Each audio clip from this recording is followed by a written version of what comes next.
Togo est fou. Le Togo à votre portée.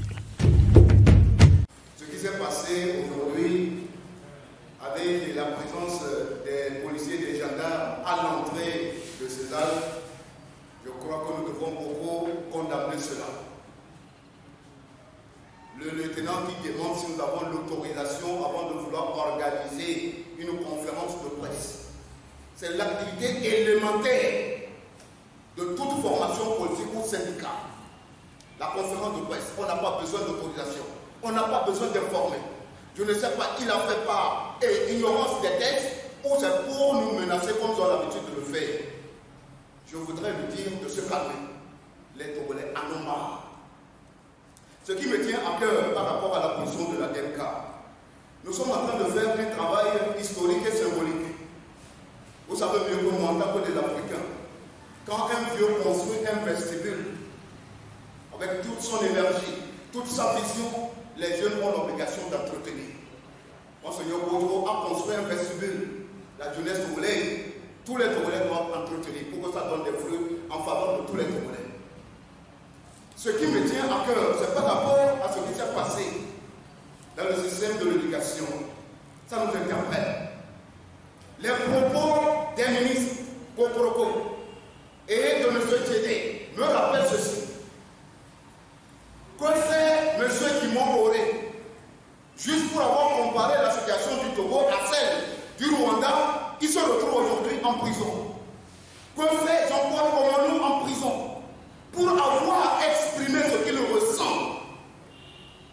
Que fait tous ceux-là qui aujourd'hui sont embastillés à cause de leur vision? Les propos de M. Kokoroko, si c'est un opposant qui disait, ou un syndicaliste qui dit, je vais rafaler Kokoroko, les secondes qui suivent, il est en prison. Ce que M. Kédé a dit, le favoritisme, le clientélisme, en montrant que les Moba, ou dans les savanes, puisqu'il y a les Moba, les Tokosi, les Gangans, ils sont dans la fonction publique par favoritisme. D'abord, là où c'est grave, si c'était une autre ethnie, un homme d'une autre ethnie qui disait ça, actuellement, je ne sais pas si peut-être on serait en pleine guerre civile. Parce que c'est inadmissible.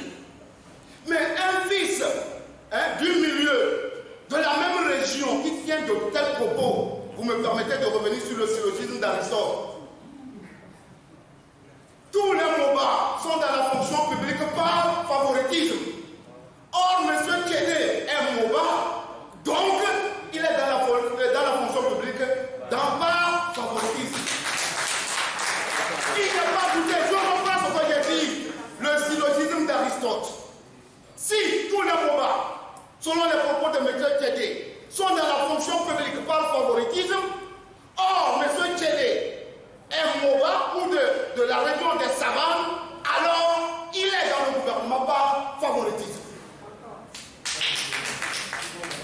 Plus loin, je voudrais faire ce témoignage et cette révélation.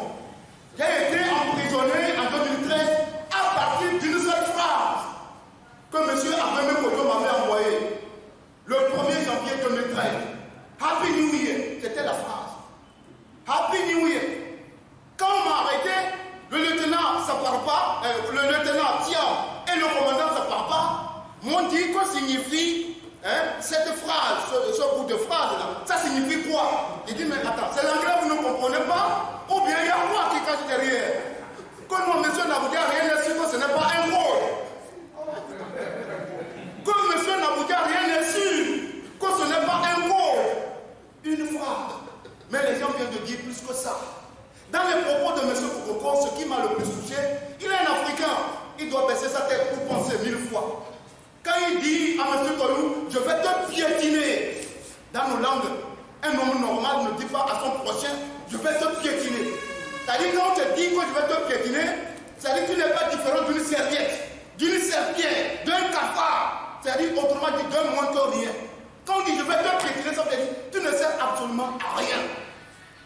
Mais au temps de dictature, avec Niassi qui était militaire, il n'a jamais dit à un opposant que je vais te piétiner. Ou du moins, s'il a dit peut-être calmement, mais publiquement, il ne l'a jamais dit.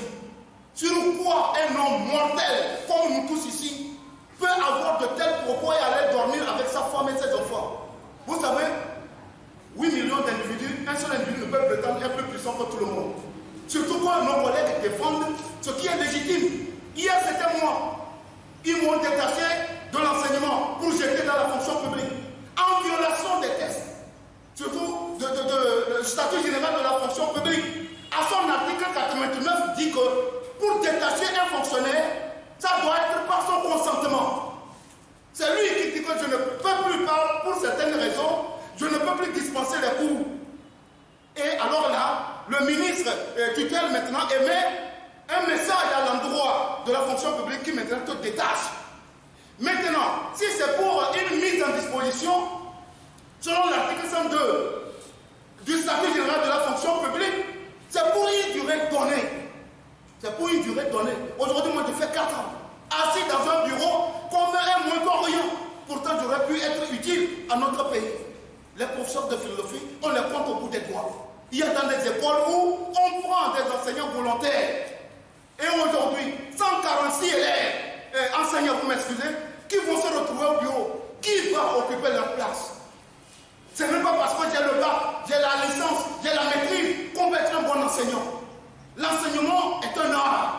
C'est un métier. La pédagogie, elle est exigeante. On ne prend pas un enseignant et par favoritisme, puisque toute la nation est en jeu si nous n'avons pas une éducation de qualité. Le problème de l'éducation ne date pas d'aujourd'hui. Nous avons commencé ces revendications surtout le 19 avril 2018, quand nos collègues de la CESEC, en tête Achou Acha, est allé signer ce qu'on a appelé le protocole d'accord. Ils nous ont dit c'est ça qui avait arrêté la grève. Tout le monde s'est calmé, on a pris notre mal en patience. Quelque temps après tout ce qu'ils ont promis, ils ont balayé du revers de main. Par après, ils parlent de gratification exceptionnelle.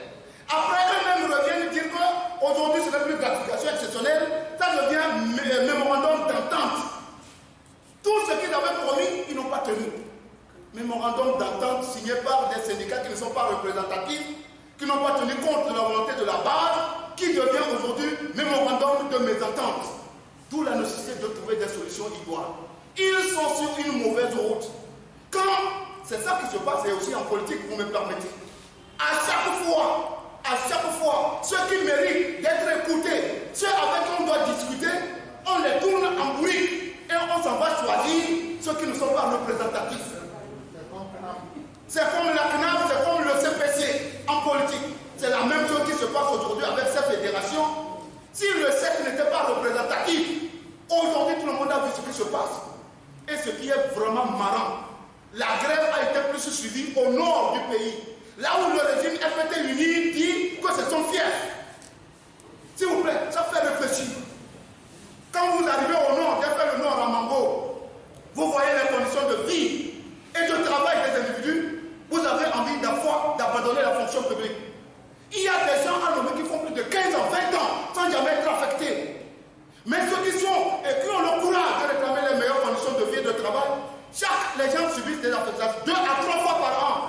Moi j'en ai payé, j'ai fait 4 années, 4 affectations. Il y a des collègues qui font 2 à 3 fois affectation dans la même année. Mais ils réclament quoi? La prime d'éloignement, c'est capital. Ça va permettre à ceux-là qui ont peur des affectations dorénavant de ne plus avoir peur de l'affectation. La prime de logement, dans le code du travail à son article 19, c'est obligatoire pour toute la durée du travail. Ils sont en train de faire ce que Sartre appelle la mauvaise foi. Je leur demande de revenir à la raison. Parce que quand on parle de l'éducation, c'est tout le monde qui est concerné. Nous sommes et des enseignants, et des pères de famille, et des parents d'élèves. Tout le monde doit s'impliquer pour qu'on puisse trouver une solution dans les jours à venir. À M. Kokorko, à la justice congolaise, à partir d'aujourd'hui, je suis dans la triste obligation de dire que je ne crois plus à la licence